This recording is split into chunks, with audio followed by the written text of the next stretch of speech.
Wednesday, July 29th. You're watching the Hammer Daily here on the Hammer Betting Network, presented by our good friends over at FanDuel. I'm your host for today, Jason Cooper, alongside my producer for the next hour and a bit, Mike Bennett, working his way behind the boards. What is up, chatters? I hope everyone is having a fine Wednesday. I cannot wait to dive into today's show because we have an absolutely stacked cast today.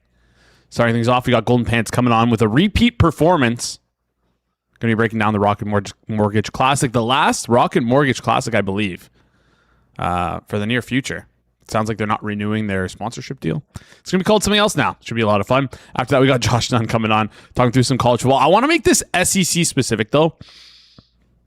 I want to start sort of breaking down different conferences so that we have all the four major conferences leading up to the college football season. So we have like a better understanding heading into the college football season. We'll talk some other things as well. And if you have any questions, of course, please feel free to drop those in the chat. But I'm really excited to talk SEC conference with Josh because, I mean, maybe it's the Big Ten bias in me, but I'm getting sick and tired of the SEC. I don't know about you guys. SEC is always like, we're the best.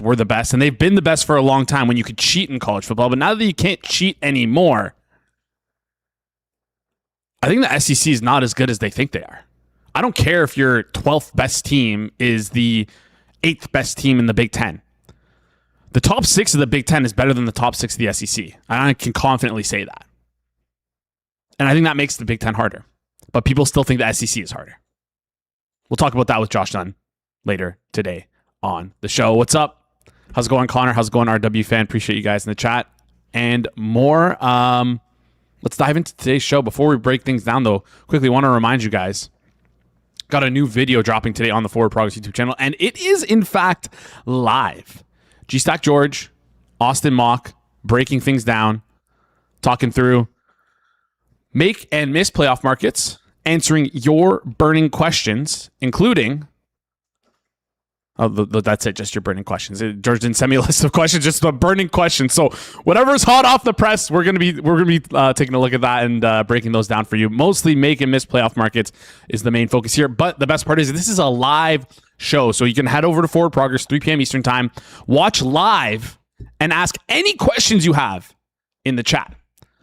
Like, why are we not loading up on Jacksonville Jaguars like we are over on the Hammer Daily to win the Super Bowl? Shout out Ecolt.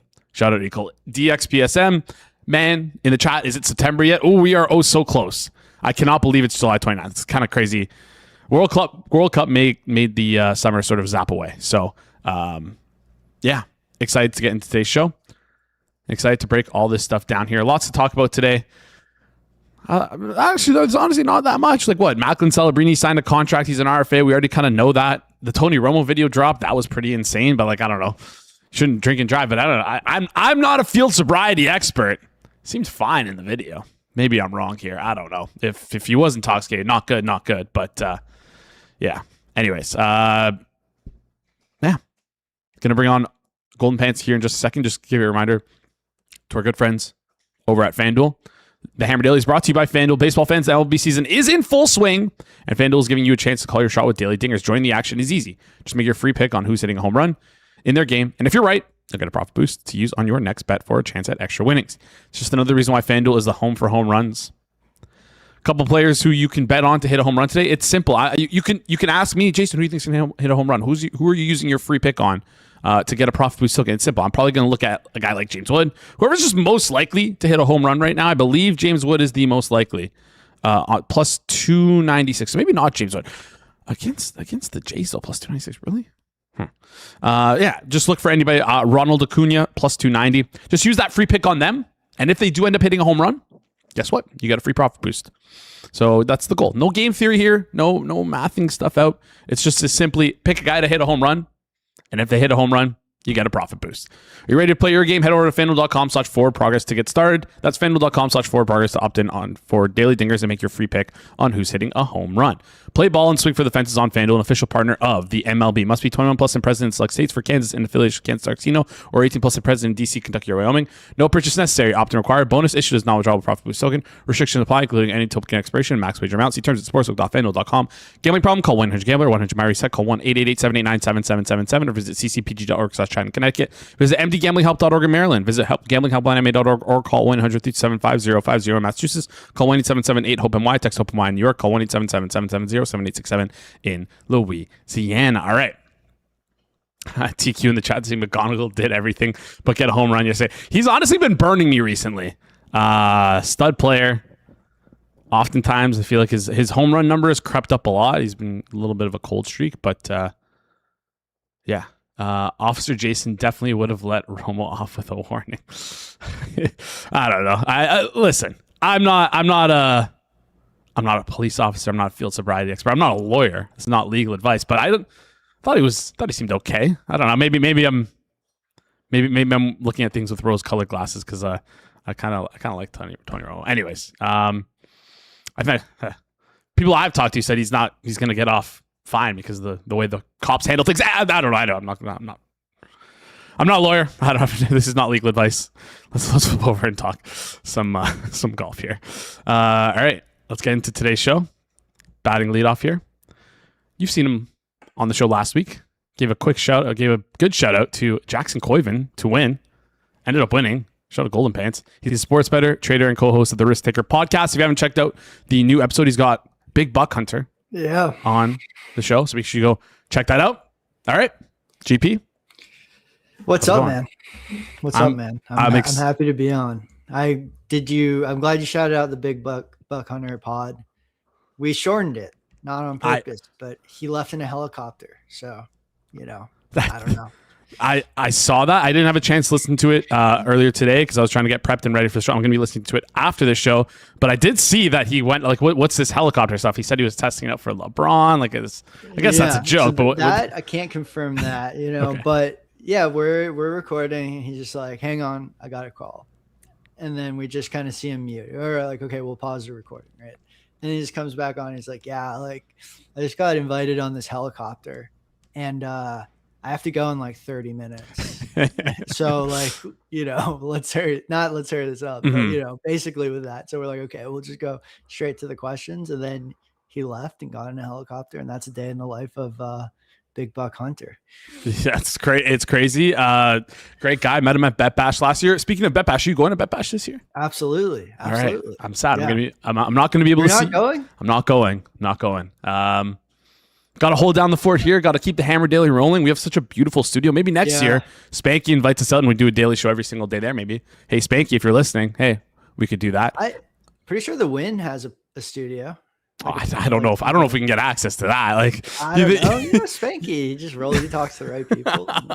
Maybe we'll try next year. I think we've grown enough as a show. Hopefully, we'll grow enough as a show next year that it'll be something that the people want. But can't leave the chat high and dry for the week. So yeah, gonna be fair here for the people. Good on you. Good on you for being the person who sacrifices, likes to work, actually shows up, does their job. There we go. Well, I will say, Golden Pants, we'll clip that for when I'm away the first week of football because I have a destination wedding, and I'm getting a lot of shit for that. All right. Anyways, this conversation is going in the wrong direction. Let's talk what the people want to hear. Let's talk some 3M Open. First of all, credit again, Jackson Koiven. I asked you for a guy with high variance, wide range of outcomes, and there was a guy you mentioned with unlimited upside in Jackson Koiven. Not unlimited upside, but we really don't know how big his potential could be because of how little course history or how little history you have with him on the PGA Tour. You shouted him out. You absolutely nailed it. So shout out to you. Appreciate you coming back on. Let's hit another repeat here. Talk me through what kind of golfer this course what kind of golfer will succeed at the Detroit Golf Club here at the Rocket Mortgage Open? Are we looking at the same thing in previous weeks as good ball striker, staying away from or looking at guys who can putt or looking at bad putters, I guess is the best way to put it. Talk me through where the course fit is here and who you like. Well, they did the redo. I know that you know this because you sent a very good outline doc that highlighted, that they just redid the course. There's a really strong field this year. There's a lot of interest. It's the last year for Rocket Mortgage at Detroit Golf Club. Right after the golf course, looks like it got good, which is kind of that's too bad. I think one of the things that adds a lot to watching golf is good courses, and certainly seems like this redesign is good. But the keys of the redesign. So if you're thinking of Detroit in the previous years, a lot of the previous winners have been bombers, but I'd say the data don't necessarily say the Bombers are favored, but there has been a lot of winning long hitters. So I think it kind of skews the perception of what is important at Detroit. This year, they took two par fives, chopped them into par fours. So like I think the one thing that if you're out there like thinking about like score props, whole Mm, score, and all of this, like just make sure you're using the right data. mm-hmm, And this is a par 70. So anything like birdies or better, greens and regulation, total winning score to par, all of this stuff is going to be very different. mm-hmm, So just don't fall into a trap there. Like that sometimes happens. So make sure you're using the updated par and holes and whatnot. But yeah, I mean, with two par fives, the easy par fives kind of become par fours. Doesn't really change too much about the hole. mm, But the I'd say like the important stuff has been they added and made bunkers more penal. They added some bunkers, made them more penal. Rough is about the same length as it always is. mm, Greens are going to be firm because they redid the greens. So every time you redo the greens, and of course, like a full redo, they start off very, very firm and they soften over the years. So greens will be firmer. It's definitely going to be harder. You're not going to see a score at the par like you normally see, but I think my takeaway is like I've heard smart people say they think distance is going to become more important now. I don't. I actually kind of. I'm actually kind of leaning the other way. It's definitely a long course, but mm, I do think the missed fairway penalty is going to be pretty high. So I'm kind of staying with. Yeah, I'm kind of staying with good ball strikers, people who are accurate off the tee, and care. I don't care as much about distance as maybe some other people do, and that could be a big mistake. Like anytime you're getting a new course, mm-hmm, and you're just kind of taking a guess. The basically the biggest thing about course fit is distance, mm-hmm, driving distance, and driving accuracy. Those are always going to be the biggest like needle movers for course fit.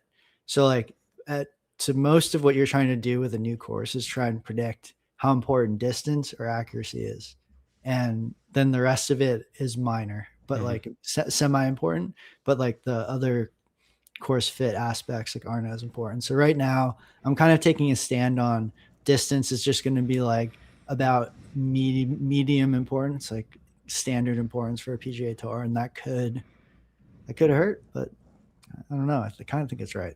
All right, I love that. This is where we talk about like modeling being more of an. It's kind of a mix between an art and a science, and this is a sort of art aspect of it in terms of like the guesswork that you have to put in, just like the assumptions that you have to make to sort of weigh stuff out in when you don't have data for things. You just kind of I don't want to say making stuff up as you go, but you're making educated guesses to try and sort of thread that needle. You've also mentioned previously that you like to target specific golfers who aren't great on the green because you find there's tons of variance with putters, which is the case. Yesterday, we had Ian McMillan on, and he mentioned Austin Smotherman as a guy who's a consistent ball striker, but his putting has been, he said, awful.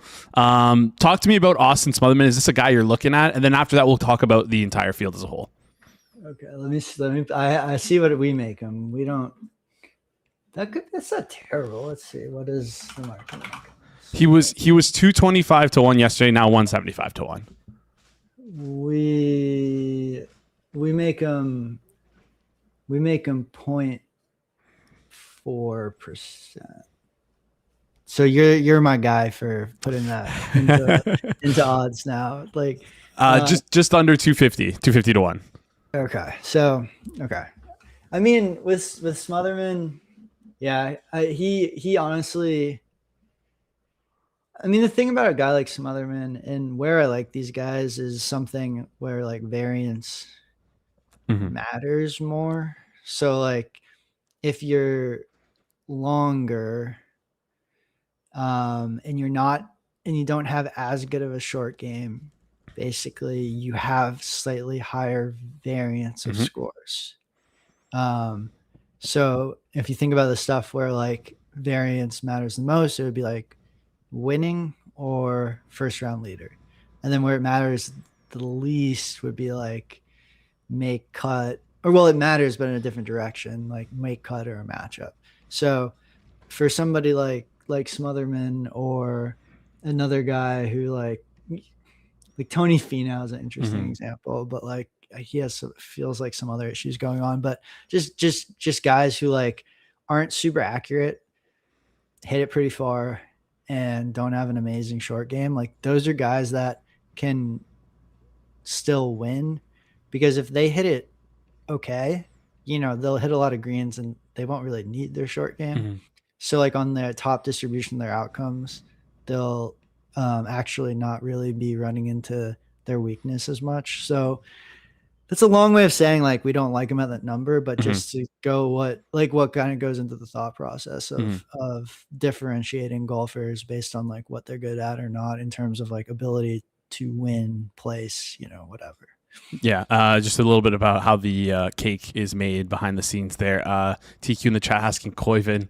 Koiven is just a freak. Any chance he wins again? We'll get into that in just a second here. Let's talk about the field, I guess, and let's get into that right now. We got Cam Young at the top at 10-1, but there's like it's got to be like 10, 20 golfers in this 10-1 to like 30-1 range. 15 golfers, 10-1 to 31 range. It's very compact, very strong top of the field than what we normally see here. Talk me through who you like in terms of the top of the board here. And were you expecting sort of a couple weeks out seeing this field to be as strong as it is right now? No, this is a great field. This is like, they say it's the best field the event has had. That's true. It's probably like by a mile. This has not been generally a popular event. I think it has something to do with players wanting to get one rep in before the playoffs. Like you heard Scotty say that was the reason he played 3M. Yeah. And he just didn't want to play this in Wyndham, I guess, for whatever reason. So he played 3M. Good choice for him. It's a good fit. But yeah, I think that's why you see these guys. So like at the top of the field, we like, I'd say we're lower than market on Cam Young, or I can even say in relation to data golf, like one guy we're a little higher on, which is, seemingly almost always the case, is Siwoo Kim. We make him 4.2% to win, and there's not value on FanDuel. I don't know if there's even value anywhere on that, but it's close. And then sadly, the person that we do make value on FanDuel is Patrick Cantlay. I don't know. He's like a guy that makes me want to not believe in math. Like it's just like I don't know. He always somehow like pops in the model, and he just always sucks. And I know it's like I'm probably thinking of very specific cases, but I gotta trust. I gotta trust what's got us here, and I'll be damned if Patrick Cantlay wins the Detroit Rocket Mortgage Classic and I'm not on him. Yeah, no. So wait, what specifically about Cantlay don't you like? It's the fact that he just always pops and he just seems to underperform whenever he pops in your model. Is that the case? It seems like it, but like his data is coming from somewhere. Like he's clearly like playing okay, but I mean he's a good example of someone whose putting just like fell off a cliff. He went from being a very good putter to kind of like not having it. So that's probably a little bit of why we like him. I think we're a little less penal to fluctuations in putting. So yeah, I mean we like him here at this number. It's just I hate saying it. I think people in the chat will know like what betting Patrick Cantlay is like, and it's not good. But sorry to say, that's one of the few spots we show value on FanDuel. That's all right. Like we like making big bets that end up losing here on the show. So 27-1, like that's like the perfect range that we enjoy. And like sometimes we bet these 27-1s, we don't even get a sweat out of it, and we still we're masochists here on the show, so we don't mind that at all. Any other guys you're looking at towards sort of the back of the board here before we dive into like the top 5, 10, 20 finish area? We like. Another guy, man. Another guy. Okay, well, this is good for the show. Mhm. Is Canadian hero Corey Connors. Corey Connors, yep. Yeah. 80 to 1. We really like 80 to 1. Yeah. We like 80 to 1. I don't even want to say what we make him, but let's just, it's 1.7%. It's crazy. And if Rufus hears that, he's going to make fun of me. But it's obviously we're showing some value on him there. And yeah, I mean, you know, hey, he's a northern guy playing at a northern venue. It's got to be very comfortable for Corey. So that's the other guy who's maybe a little bit further down, but not like completely, you know. I mean, like a 0.5% difference versus market isn't that crazy. I don't know why. Why do you think that? It's kind of crazy at that price level. Okay, all right. Like if you think of it in percent of the total move, you know, we're basically like 40% higher than market on him. Okay, very true. In terms of his chance to win. Very, you know, that when you put it like that makes more sense. My brain only thinks about like NFL and like NHL props and stuff like that when it comes. I don't really. 0.5, yes, like, okay, yeah. That's not even worth betting. Yeah, but towards the bottom of the board. Yeah, so I mean, you know, two guys that really just encapsulate how the pain of betting golf. It's just like, you know, I'm being told you're good. And like the thing that's telling me that you're good, like wins over time. But I just don't believe that you two specifically are good. But I just, you know, you got to go with it sometimes. They both suck, but the number's good. 80 to 1, 27 to 1. Unlike GRP, we bet numbers, not teams. Or numbers, not golfers. Not guys. Not guys. Is Molinari in this field? Can we take a stab at him? No. Let's. GRP's golf betting is actually, it's so funny. Like you're like, this guy who won in 2009 pops into contention on the first 6 days. Bang. We got him. Yeah, he was. Yeah, Molinari won before, and no one's saying he can't win again, right? I think that's the logic there. Anyways, let's talk through some. Run. Molinari kind of made a run at the British Open. I was like, if he wins, this is going to be so bad. Like, I don't. For content perspective on our end, when we had GRP on the Golf Extravaganza to close stuff out, and he gave up Molinari, and I open up like the PGA app and just see that he's like one of the lead, like in the top 5 on the first day. I'm like, oh my god, is this actually happening? Is this real? Sounded like 2x the hammer. Like, yeah, I know. Honestly. Anyways, next time we got to get GRP on giving out picks in his dress. But let's flip over and talk the wide distribution of some of these golfers that some of these golfers who have wider distributions where maybe you're not betting on them to win, but you like them in the T20, T10 range. Talk me through some golfers where you're finding value in the top 25, 10, and 40 markets. Yeah, well, I actually got a make cut. Okay. Matt Wallace, we have him 67% to make the cut. He's a good low variance, like cut making type guy. His profile, but yeah, we make him like 67%. I think FanDuel implied it was like 63. 60. Yeah. So, you know, for a very, like, if you're looking for more of a bridge jumper, like hate yourself type thing, you could do that. And then let's look at some of the top, what do we think? Top 20s that are interesting. Like top 20. Where is Putnam? Putnam is 9 to 1 right now for top 20 without ties. Oh, without ties. What do we make them? 10% without ties. It's the 9 to 1 there. Yeah, that's probably that. No, all good. Yeah, we like him. We make him 13%. Beautiful. So, yeah, we would like that. Putnam's like kind of fits that mold where I know to kind of look for him in these types of bets. So, yeah, we make Putnam 13%, top 20. No ties.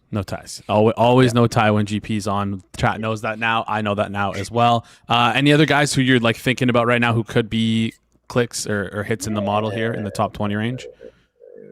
Let's see.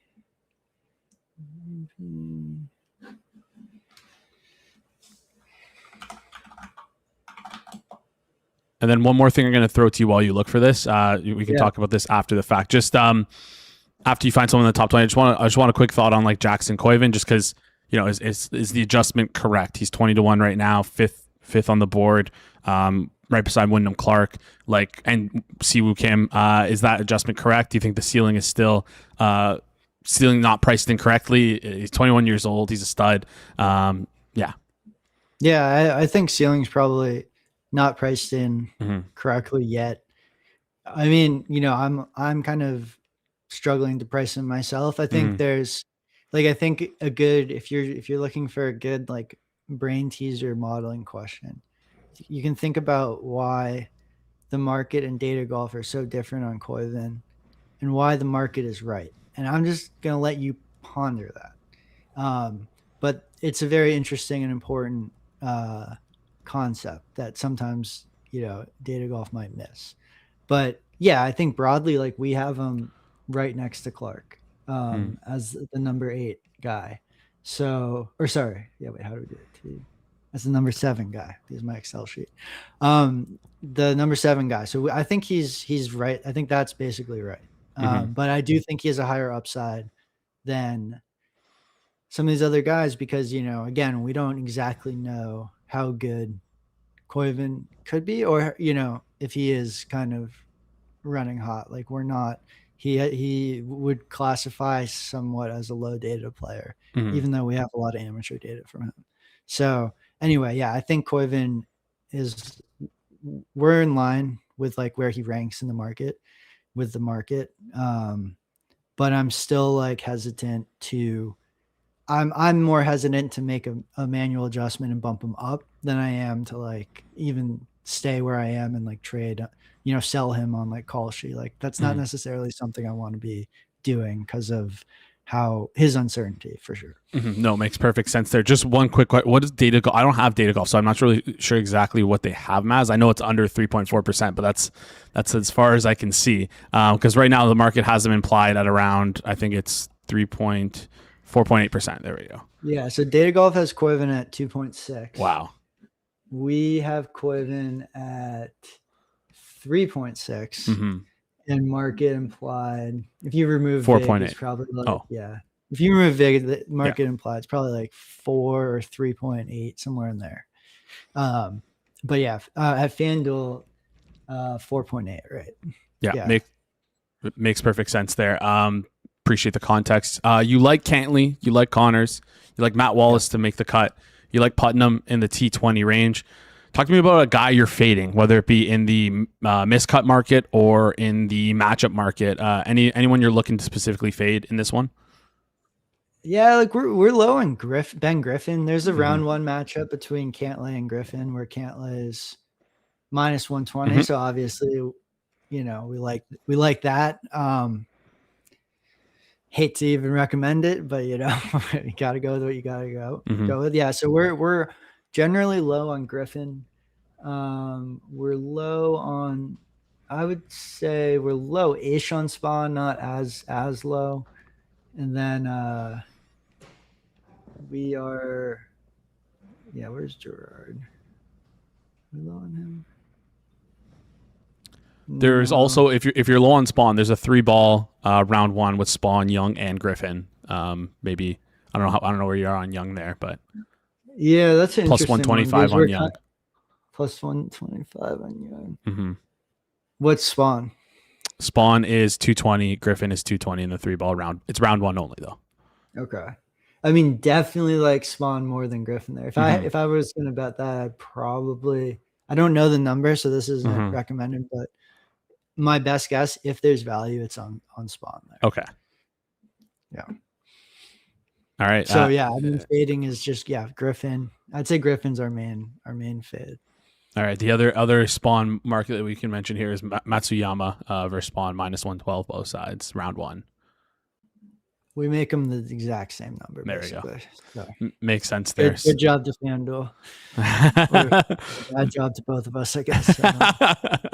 All right. Patrick Cantley versus Ben Griffin there, minus 120 in the 18-hole match bet round 1. That's what we're looking for. Yes. There. So we got Cantley minus 120. Any other shout outs you want to give? Listen, when I gave you the floor here, You mentioned Jackson Koivin last time you're on. So give me a golfer like Jackson. No, give me the guy who's going to win. Give me the guy who's going to win. No, just give me a guy who you're keeping an eye on. Give me a guy who like you think golfer or golf fans should be keeping an eye on here, outside of Jackson Koivin, outside of the guy who's just absolutely red hot. I'll give a Nikolai Højgaard shout out. Mm-hmm. Like he's kind of been a confusing player where his career has been like peaks and valleys more than a normal career, but his upside and when he plays well, and he's certainly like taken a step this year and people have kind of forgotten about him. Like he had that great battle with Woodland in Houston and he's had some other good results this year. I don't know. I think that we're kind of about at his lowest point as far as like public perception in a while, but he's still a really good player, way better than his twin brother, which I also feel like maybe comes into like, because like you like oddly, you can't tell them apart. Like you actually cannot if you look at them. And then like, I do feel like they kind of have been similar for a while. So they kind of get treated similar, but Nikolai is just now I would say a much better golfer.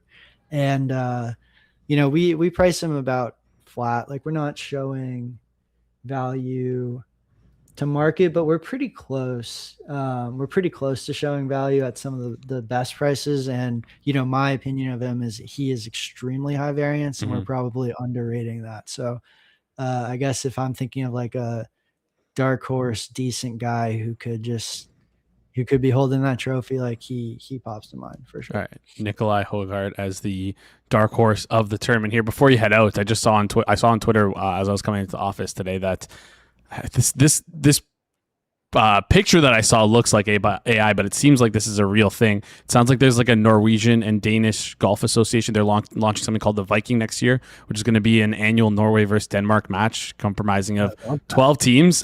Quickly, what would you price Norway versus Denmark here in a 12-man field? I guess it depends how many. Yeah, I guess it depends how the match is set up, but Norway has to be like a huge favorite. Like Hovland, Wrighton, like who's like I'm trying to think of like a good Danish golfer. Like maybe the chat can help me out, but like Norway just feels like a massive favorite. Yeah, all right. I don't know, minus 300 Norway, like something like that. I don't know. It depends the structure of the format. How many times does Hovland and Wrighton do they get to play? How many matches are played, but yeah, I'd make Norway like a very big favorite. All right, we're going to strip all context out of that, and if you're wrong, we will be tweeting it out anyways. No, I'm kidding. GP, appreciate you joining the show. Make sure you check out Golden Pants on Twitter at goldenpants013, and make sure you check out the Risk Takers podcast. Just dropped an episode with Big Buck Hunter, which was cut short, but usually they're a little bit longer. Any final thoughts before you head out? No, man. Always a pleasure. Appreciate you joining the show. Have fun at Bet Bash. Tell everyone we said hello. That's it. Great stuff. We'll do. Appreciate you, Golden Pants. Make sure you go follow him on Twitter at Golden Pants 013. Awesome stuff there. I love when GP comes on. The best of the best. Appreciate him sharing his knowledge and his numbers with us here. We like Cantley at 27-1. Golden Pants. Shouldn't take credit from him.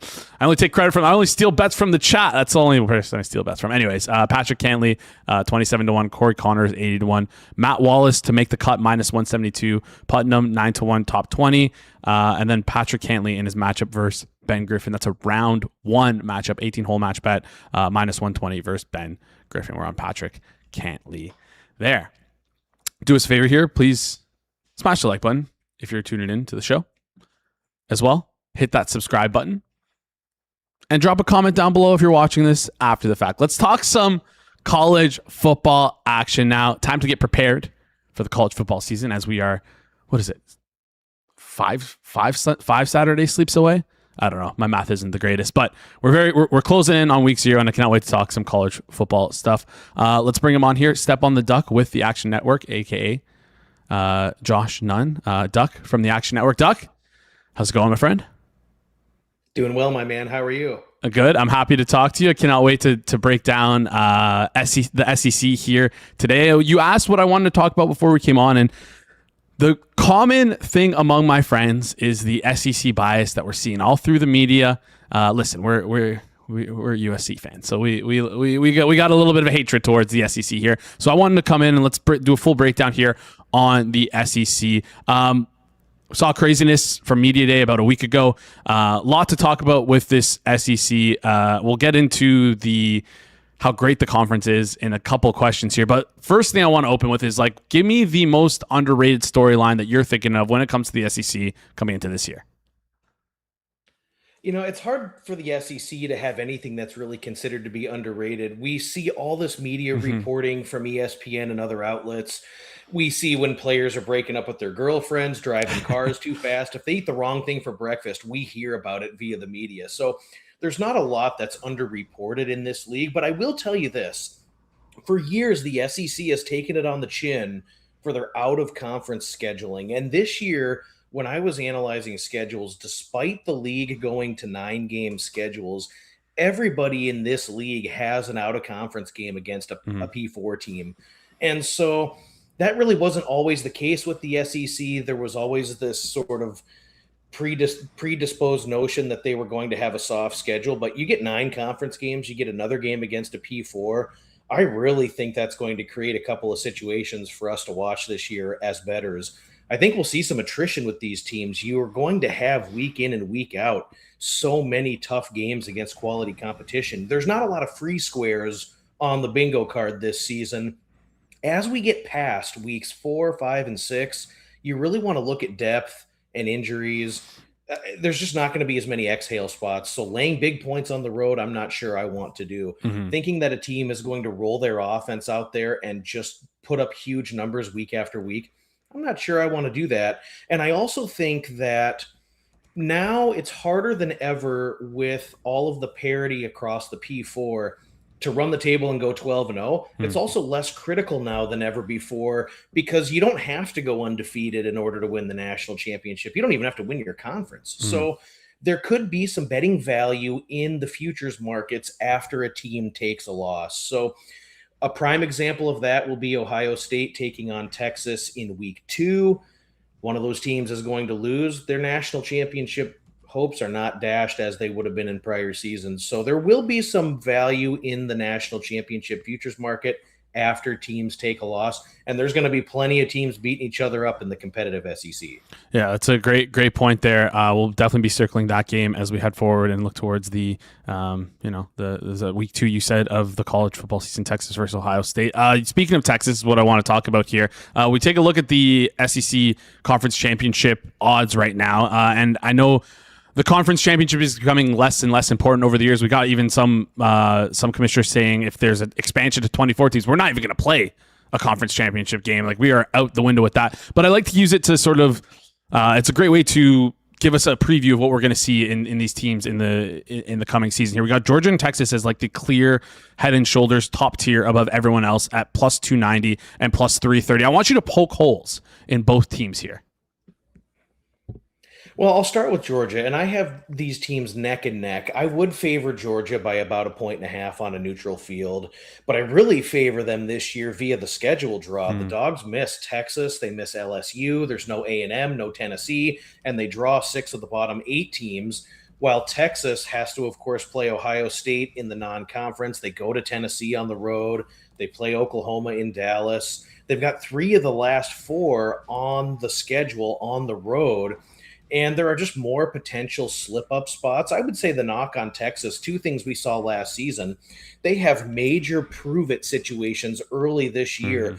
And that offense just looked so terrible week in and week out. They were so disappointing last year in the shoe, only putting up 7 points. But then the way they played against UTEP, San Jose State, it looked awful. I think with Texas, they have really gone all in this season, and I like what they did in the transfer portal. I think their defensive line is going to be nasty with Colin Simmons coming back, Hero Canoe, Alex January. I think they'll be a lot tougher up front. And getting in Rasheem Biles from Pitt and Bo Masco from Rutgers, the defense really could be buttoned up. everybody wants to appoint Arch Manning as this Heisman front runner, and I'll tell you, I have to see it because the play last year, the first half of the season was so poor, and Texas was 0-5 against the number on the road, and they could have been 0-5 straight up if not for some late game heroics against Mississippi State and Kentucky. They didn't play very well on the road, so I have Texas a notch below until I see the road performance, the offense come around. But I'll tell you what, they've got a lot of weapons in the backfield at Texas. They should absolutely be able to run the football much more potently than they did last season. And adding Cam Coleman at receiver, I really think we're going to see Texas's offense play much better than they went through stretches last year doing. Yeah, no, that's a great point here because it feels like there is obviously a ton of pressure on this Texas team. You get when you flip back to a couple of years when you have Arch Manning, when you have him come in and you have Sark in there. This is like supposed to be a team of, I don't want to call it a team of destiny, but the hopes were so high, sky high for this team. The pressure is really on them now. It sounds like this team's going to be similar to like almost like a Miami last year, where it's like even if like Carson Beck wasn't the maybe I'm clouding my perception on Carson Beck based on the NFL and his transition to the NFL, but he wasn't great last year, but dominant defense, strong in the trenches, strong weapons. It sounds like that Texas might be able to navigate things. And then if Arch Manning can like be the guy for them, maybe we'll see them maybe go a little higher. I think here. what they really have to do is they really have to use their weapons. They've got so many Hollywood Smothers comes in, and again, Cam Coleman's another guy who just opens up to 3 different potential explosive receivers. And I think we'll see them procure more deep shot opportunities.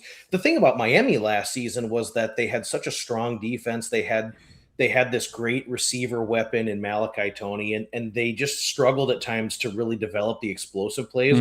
I don't think that's going to be what Miami looks like this season, but I certainly think Texas will have several opportunities. They're going to have those 2 early opportunities early when they host Ohio State and go to Tennessee. But then again, the close is so huge.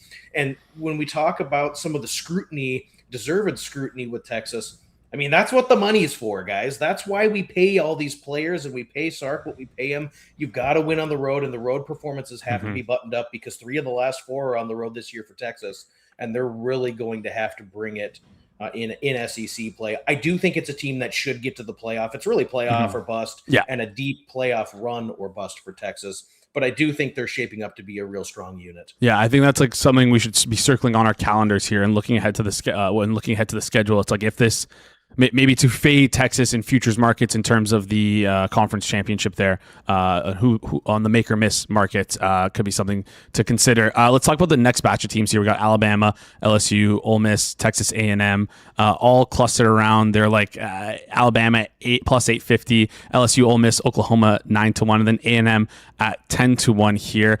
Which of these 5 teams that are all bunched together, which do you see causing the most commotion, breaking out of this range and sort of ascending to like sort of the next tier in terms of the odds?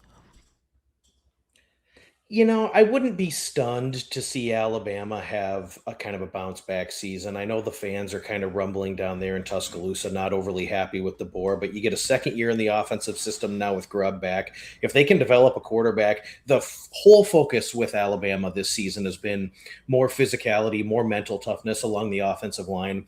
Last year, at times, they just completely abandoned the run, and it was so stunning to see an Alabama team not be able to run the football and impose their will physically on the offensive side. But I think they get back to that a little bit.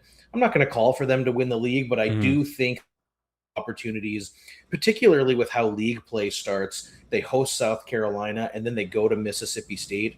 2 tough games for sure, but they ease into conference play. They get to host Georgia. They get to host A&M. A lot of those tougher games are actually at home this season, and then they host the Iron Bowl at the end. So I wouldn't be stunned to see that. And, you know, everybody loves LSU. They love Lane Kiffin coming over, and he did have a pretty decent haul via the portal. But I just feel like this may not be the year. He's even made mention with just some of the things he said in his media appearances about building for the future and building for the years to come at LSU. I think it could be a good season, but I wouldn't be stunned if they're 8-4.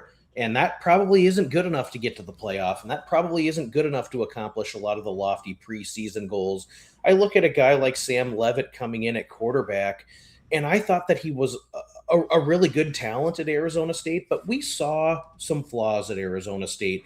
Regularly, he would throw it up to Jordan Tyson and let him make plays, or dump it off to Cam Scadaboo and let Scadaboo make guys miss and get yards after contact. Well, when those two things weren't happening, it did look ugly at times for Arizona State. So you got a lot of moving pieces. Everybody played at different schools last year. It's going to take some time to get this kind of going in the right direction.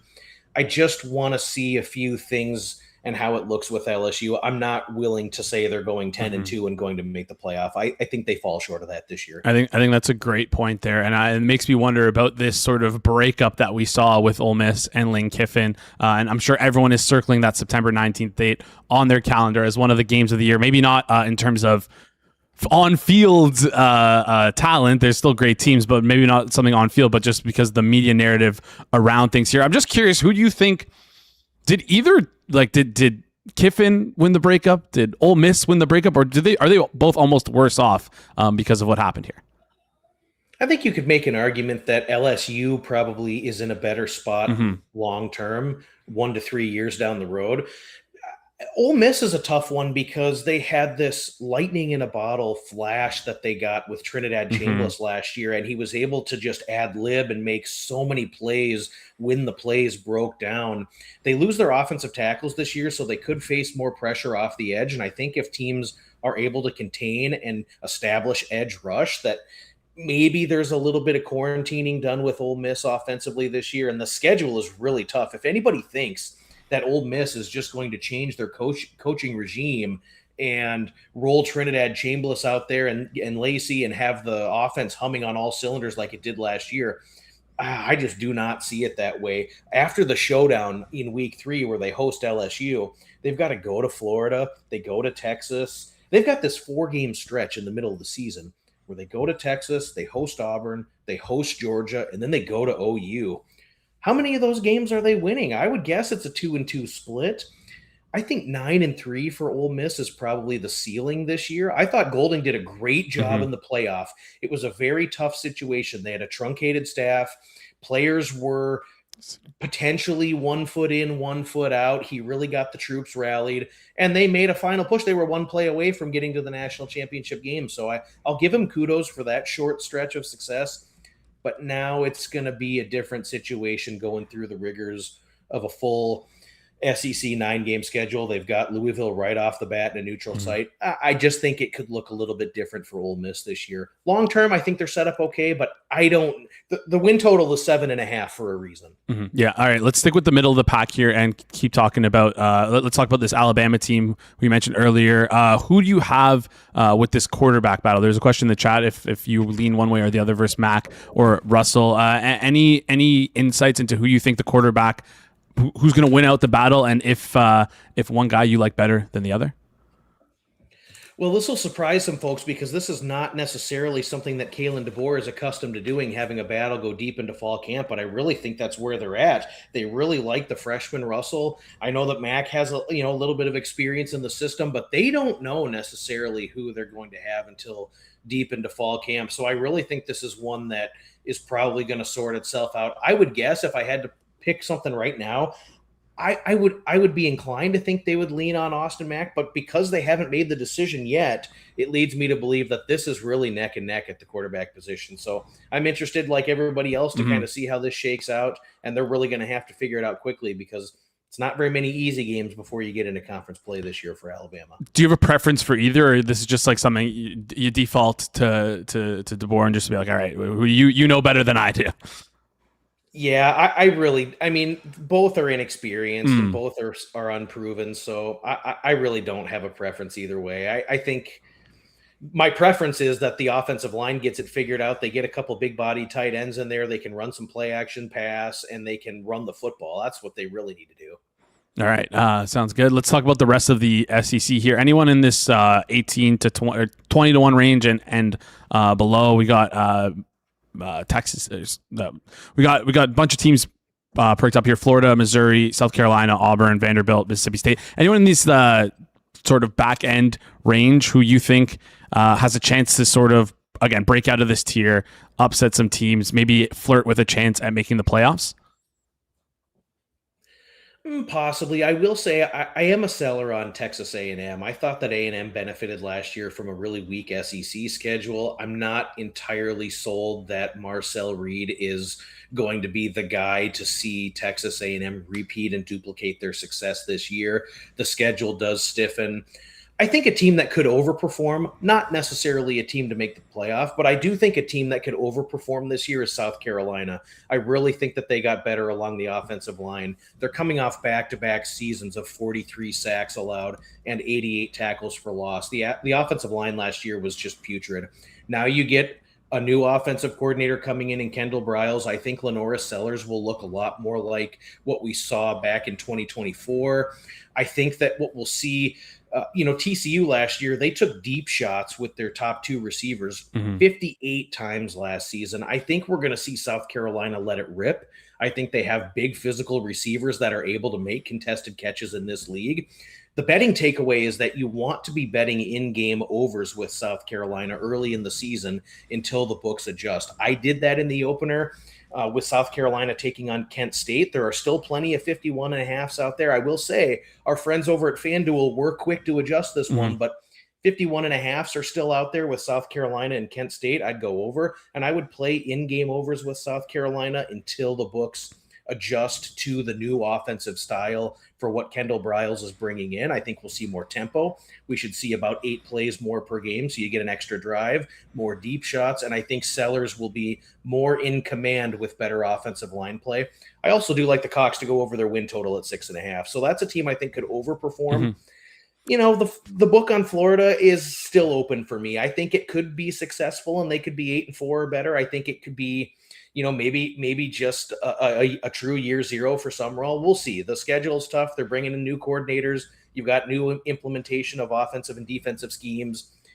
Usually doesn't really hit the ground running until year 2 or 3. So I'm kind of a pass on Florida.